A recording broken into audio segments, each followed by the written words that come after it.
ఈ సమయంలో మనం చూసుకున్నట్లయితే దేవుని యొక్క వర్తమానము, దేవుని యొక్క వాక్యము మనకేమి బోధించుకున్నదో సరిక్షణము అది మనకి తెలుస్తూ ఉన్నది. కాబట్టి ఇక్కడ దేవుని వాక్యము మనకేమి సెలవిస్తూ ఉన్నదంటే, మనుషుని యొక్క దినములు నియమించబడి ఉన్నవి. మనుషుడి యొక్క దినములు, ఈ భూలోకాన మనుషులు దేవుడు సృష్టించినాడు. ఆ సృష్టించిన ప్రజలు ఈ భూమిని, ఆకాశమును, మహాకాశమును సృజించిన దేవుడు అందులో గొప్ప ఆధిక్యతముగా అధికారం ఇచ్చి సమస్త రాజ్యము మీద, సమస్తము సృష్టి మీద ఆయన మనుషుడికి అధికారం ఇచ్చినాడు. అయితే ఈనాడు మనుషుడు దేవుని యొక్క మహిమ నుండి తొలగిపోతూ ఉన్నాడు.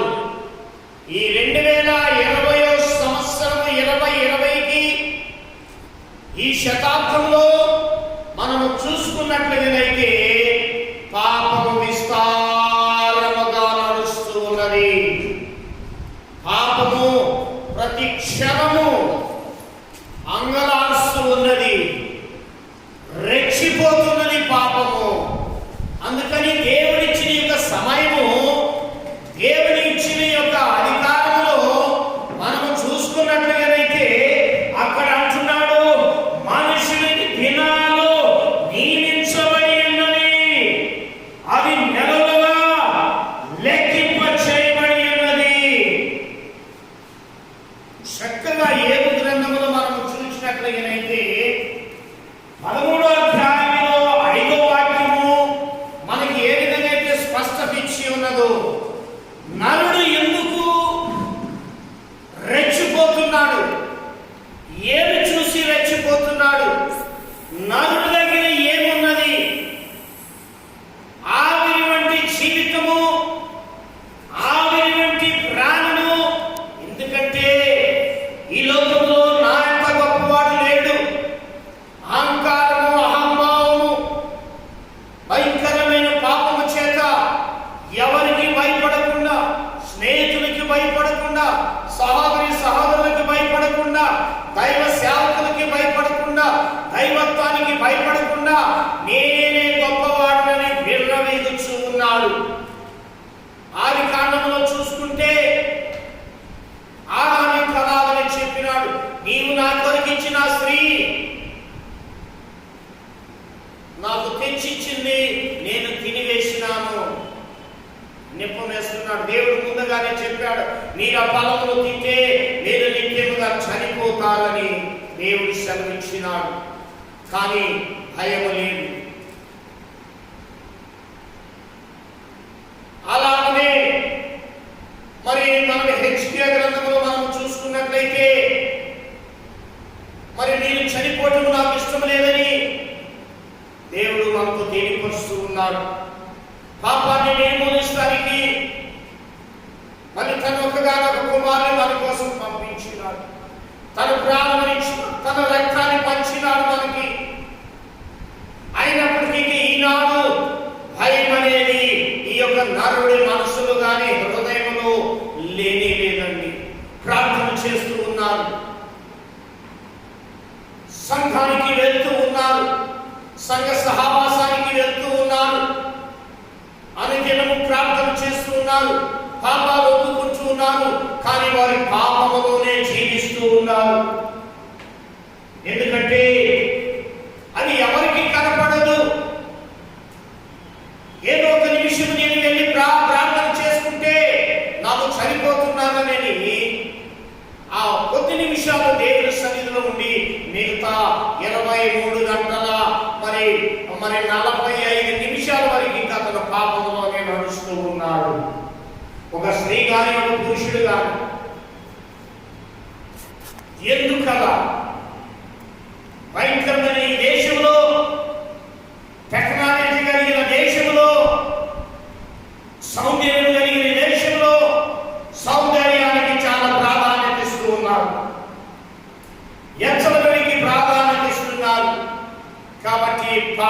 వారిని అణిచివేస్తుంది. మరణం వారి సమీపానికి వస్తూ ఉన్నది. ప్రియమైన దేవుని బిడ్డలారా, ప్రియమైన దేవుని బిడ్డలారా, ఈ విషయాన్ని మీరు గుర్తెరగాలి. క్రీస్తులో మీ అలంకరణ గొప్పదిగా ఉండాలి, దైవ వాక్యముతో, దేవుని సన్నిధితో. ఎందుకంటే సమయము దేవుని చేత లెక్కింపబడి ఉన్నది. నువ్వు ఏ సమయము ఈ లోకాన్ని విడిచివేస్తావో ఆ సర్వోన్నతుని చేతిలో ఉన్నది. నువ్వు ఎటువంటి మరణము కోరి ఉన్నావు, నువ్వు ఎటువంటి జీవాన్ని కోరి ఉన్నావు, ఇప్పుడు సమయం నీ చేతిలో ఉంది కనుక నువ్వు తీర్మానం చేసుకోవాలి. నీ ఎప్పుడైతే తీర్మానం చేసుకుంటావో, ఈ లోకాన్ని నువ్వు ఎప్పుడైతే విడిచిపెడతావో, ఈ పాప లోకాన్ని ఎప్పుడైతే నువ్వు విడిచిపెట్టి నీవు ఆత్మీయమైన లోకంలోనికి వస్తావో, ఆత్మీయమైన సహవాసంలోనికి ఎప్పుడైతే ఉంటావో, ఆత్మీయమైన సంఘములో ఎప్పుడైతే నీ సమయాన్ని గడుపుతావో, దేవుడు నిన్ను దీవిస్తాడు. నీకు నిత్య జీవం కలుగుతూ ఉన్నది. హల్లెలూయా. నీ మనసు మార్చుకోండి, నీ సంకల్పము మార్చుకోండి. ఆదాంలాగా మాట్లాడకూడదు. నువ్వు నా కోసం ఏర్పాటు చేసిన స్త్రీ నాకు తెచ్చిచ్చింది, నేను తిన్నాను ఆ ఫలములు అని నిందవేయటము కాదండి.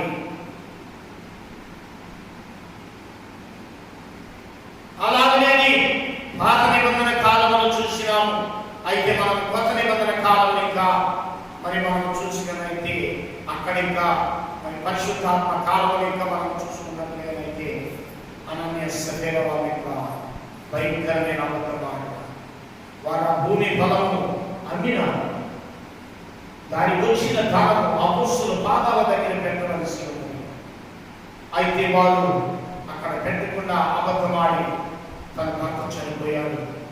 తర్వాత అపోస్తులు అడగగా వారు అన్నారు, తన భార్య అడిగినప్పుడు, అమ్మా ఇది నిజమేనా, నీ పొలం ఎంతకి రంగారంటే అవును అంతకి అమ్మినారు అని చెప్పింది. ఇదిగో నీ భర్తను పారేసిన వారి యొక్క పాదాల యొక్క శబ్దము మా తిని భర్తని అనగా ఆమె అక్కడికి కిందపడి చనిపోయింది. ఎప్పుడైతే నరుడు మనుషుడు పాపము చేస్తాడో దేవుని దృష్టిలో చనిపోతాడండి. ఆ చనిపోయిన ఆ దేహము తిరిగి వేయాలంటే ఎంతో కాలము, ఎంతో తపస్సులు చేసి, ఎంతో ప్రార్థన చేసి, ఎంతో మరి నీవు ఉపవాసాలు ఉండి, ఎన్ని విధాలుగా దేవుని ఎదుట నువ్వు అడుగు తీసే కానీ నీకు రక్షణ భాగ్యం కలగదు. పరిశుద్ధాత్మ దేవునితో మీరు అబద్ధం ఆడకూడదు. కాబట్టి ఎవరైతే అబద్ధాలు ఆడుతున్నారో, ఎవరైతే భిక్షములు ఆడుతున్నారో, ఎవరైతే బలహీనమైన మాటలు మాట్లాడి సంఘానికి, కుటుంబానికి ద్రోహం చేస్తున్నారో, దేశానికి ద్రోహం చేస్తున్నారు, వారు ఖచ్చితంగా మరణానికి పాత్రలవుతారండి. మరణం వారిని వెంటాడుతూ ఉన్నది. గ్రంథమును మనం చూసుకున్నట్లయితే ఇదిగో మరణము మీ కిటికీలు తాకుచూ ఉన్నది అని అంటున్నారు. ఎవరిని విందుదామని చూస్తూ ఉన్నది. కాబట్టి అబద్ధం ఆడేవారు, మోసాలు చేసేవారు, వారు ఎట్టి పరిస్థితులలో దేవుని సన్నిధికి చేరలేదండి. మరి ముఖ్యంగా సంఘములు దేవుని బిడ్డలుగా వస్తున్నాయి. ప్రజల కోసం, బిడ్డల కోసం చెబుతున్నాను. మీ హృదయ ఆలోచనలు మార్చుకోండి, మీ తలంపులు మార్చుకోండి, మీ యొక్క ఆలోచనలు మార్చుకోండి. దైవ ఆలయంలో ఒక విధానము, గృహంలో ఒక విధానము, గ్రామంలో ఒక విధానము, పట్టణంలో ఒక విధానముగా మీరు మారకండి. అలా మారిన ఎడల మీ స్వభావము అది మరణ ఛాయలో నిలిచిపోతున్నది. కాబట్టి మీ ప్రవర్తన, మీ ఆలోచన మార్చుకోండి. ఎప్పుడైతే మీ ఆలోచన మార్చుకుంటారు, ఎప్పుడైతే మీ ప్రవర్తన మార్చుకుంటారో మీరు సద్బుద్ధి కలిగిన వారుగా దేవుని సన్నిధిలోనికి వస్తారు. మీరు దీనులై దేవుని ఎదుట ఎప్పుడైతే నిలిచి ఉంటారో ఆకాశం నుండి దేవుడైన యేసు ప్రభు చూసి, పరిశుద్ధాత్మ దేవుడు మీకు ప్రేరేపించి మీ పాపమును కడిగి వేసి మీకు నిత్య జీవము కలుగు చేస్తూ ఉన్నది. ఎందుకంటే ఆదరణకర్త మన మధ్యలోనే ఉన్నాడు, మనతోనే ఉంటాడు, మనలోనే ఉంటాడు, నిత్యము ఉంటాడు కనుక పరిశుద్ధాత్మ సహాయం,